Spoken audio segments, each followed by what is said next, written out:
Yes, of course.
Ladies and gentlemen, please put our hands for our guest alumnus, Mr. John Chris P. Abrogard.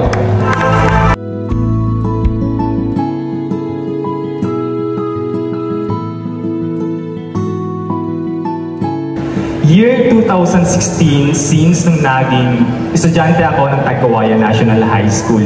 And I'm proud and thankful dahil isa ako sa mga nakapagtapos dito. And gusto ko sana ikwento yung love story namin nang nandito yung partner ko. Pwedeng dito ka sa unahan, please.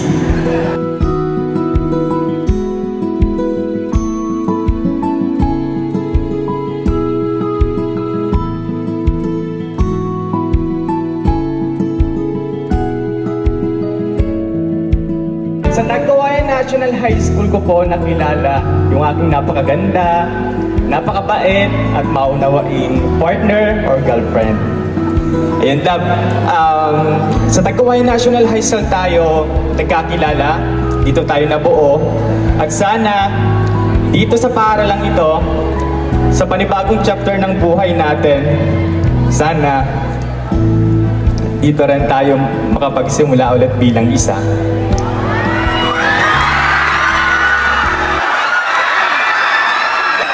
You are my sunshine, my only sunshine. You make me happy when skies are gray. You never know, dear, how much. Yes, of course. Ang hinihintay ko makita, ikaw ang sagot sa